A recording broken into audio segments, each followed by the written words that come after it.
for tuning into another episode of the Rapid Response series, Did You Know? CIUS Answers, a response to your questions about Russia's war against Ukraine. As the war against Ukraine continues, the world is asking even more questions. And in this episode, we call on academic expert Dr. Olena Sivachenko. Olena holds the position of Research Associate for the Ukrainian Language Education Centre at the Canadian Institute of Ukrainian Studies and is a lecturer in the Faculty of Arts, Department of Modern Languages and Cultural Studies at the University of Alberta. Olena, Ukraine has a rich cultural heritage, historic and contemporary. Can you share with us your insights on why there is such a huge interest in contemporary Ukrainian music right now? Thank you, Andrea, for introduction. And that is a very interesting question. This is the question that many of my non-Ukrainian friends and my students who are interested in music ask me quite often. And I would love to share some of my thoughts about it. But before I start, I would like to point out that I will be talking today as someone who is genuinely interested in contemporary Ukrainian music as a music consumer rather than a professional music critic. So in response to this question, I would say that in my view, there is a direct correlation between the increase in the contemporary Ukrainian music and introduction of the so-called protectionist language quotas in the Ukrainian mass media. And now my focus will be on why language quotas were necessary in the first place. Since 1991, Ukrainian has been the sole official language in Ukraine. However, according to the Prostor Svoboda initiative by the Kyiv International Institute of Sociology, in 2017, around 24% of Ukrainian citizens used exclusively or preferably Russian. 25% used both Ukrainian and Russian, and 49% actively used Ukrainian in their everyday communication. Although the majority of Ukrainians used Ukrainian as their language of communication, Russian dominated mass media.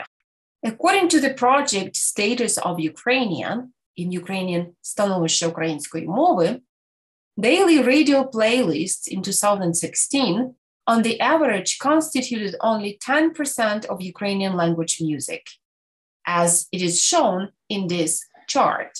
In addition, many radio stations aired Ukrainian content only at night. This translated into a low demand for Ukrainian language songs.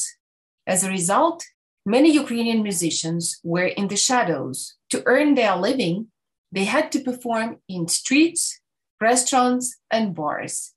Some of them had to write their songs in Russian in order to be able to sell their content to radio stations. At the same time, around 60 to 70% of the Ukrainian music market was occupied by Russian artists. Notably, many of them supported Russia's annexation of Crimea in 2014 and thus became a powerful propaganda weapon in the Russian hybrid war against Ukraine. Consequently, their music content was banned in the country and their music tours of Ukraine were canceled. Considering these circumstances, protectionist language quotas were introduced in 2016. The quotas obliged radio stations to comply with several norms. Specifically, 35% of songs and 60% of all broadcasting needed to be in Ukrainian. Radio stations that broadcast more than 60% of their songs in the languages of the European Union could air only 25% in Ukrainian. Quotas needed to be met throughout the whole day. That's important, including the peak periods between 7 a.m. and 2 p.m. and 3 p.m. to 10 p.m. Similar quotas were applied to TV channels as well. But before the introduction of the quotas, there was a lot of skepticism. Among skeptics was a music observer of the old-fashioned radio, Polyp Pukharev. This is what he said to Radio Liberty in his interview. There was a lack of high quality, good Ukrainian language content on the radio, and music editors had to retrieve relics from the 90s, which no one remembered. And at that time, they sounded irrelevant and outdated. Or they had to air the discography of one of very few popular Ukrainian bands like Okean Elzy, almost nonstop. But later, many began to understand that quotas became a turning point for Ukrainian show business. In order to fill airtime, music editors started to look for new artists who at that time, as I mentioned earlier, were in the shadows. And a miracle happened. Ukrainian audience suddenly discovered that Ukraine had plenty of young, talented musicians. I remember a friend of mine sharing his impressions about how the residents of the Russian-speaking city of Kharkiv perceived songs in Ukrainian on the radio. According to him, people were surprised by the quality of the Ukrainian language music content. They pointed out that it, in fact, was of much higher quality than Russian music, which they were used to. And of course, there were not as many complaints about the quotas as it was previously anticipated. Actually, research by the National Council of Television and Radio Broadcasting demonstrated that 60% of Ukrainians supported a larger share of Ukrainian and Ukrainian language content on television and radio stations. As a result, the share of Ukrainian songs continued to grow even beyond the official quotas. Since the introduction of the quotas, many talented Ukrainian musicians who had been in the shadows managed to break through and gained tremendous popularity. Here, I cannot but mention Dacha Bracha, a Ukrainian quartet, which was created at the CIUS Center of Contemporary Art Dach by the avant-garde theater director Vladislav Troitsky. Their theater background has a strong impact on their performances. Their shows are well known for their scenic effects. The genre of their music can be described as ethno-chaos. It combines traditional instrumentation and the quartet's astonishingly powerful vocal range, rooted in Ukrainian folklore. This made them very popular abroad, particularly in Great Britain. Interestingly, in 2018, David Beckham released a commercial for his new brand, which featured a song by Dacha Bracha. Also, many established artists gradually began to switch to the Ukrainian language. For example, my favorite progressive rock band, The Hard Kiss, who previously sang in Russian and English, switched to Ukrainian. And in my view, they only benefited from it. The voice of their lead singer, Yulia Sanina, acquired a new richness and, importantly, authenticity with the transition to Ukrainian. This group creates truly unique material, complemented with glamorous and intriguing aesthetics.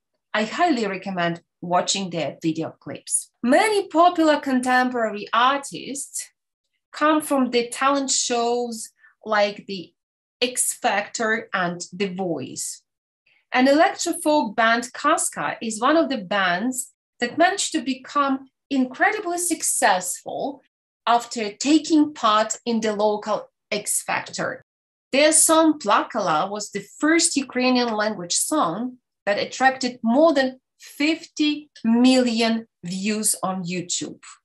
The sound of Kaska appeals to international audiences through the mix of mainstream trends and the folk motifs of their instrumental and vocal arrangements. In 2020, another music star emerged in Ukrainian show business. Little-known electro-folk group Go-A won the national final of the Eurovision Song Contest. Their song Shum made a lot of noise at Eurovision in 2021, both literally and metaphorically. The song Shum, which translates as noise into English, landed fifth at the contest, while the hypnotizing Ukrainian language beat was second best according to Televote. The song became a worldwide trend in the global Spotify charts, hitting the top in most European charts. It became number 2 on Spotify Viral USA and number 1 on Spotify Viral Worldwide. Shum also became the first Ukrainian song ever to hit the Billboard Top 200 chart.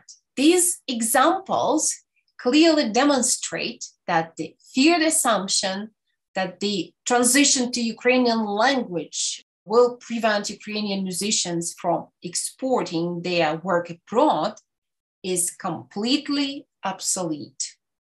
Importantly, music fans from other countries, including Russia, very positively perceive Ukrainian language music content. For example, this is a quote from a comment made in Russian under a video of the song Puzzly, performed by Ukrainian artists Alexander Ponomaryov and Mikhailo Homa.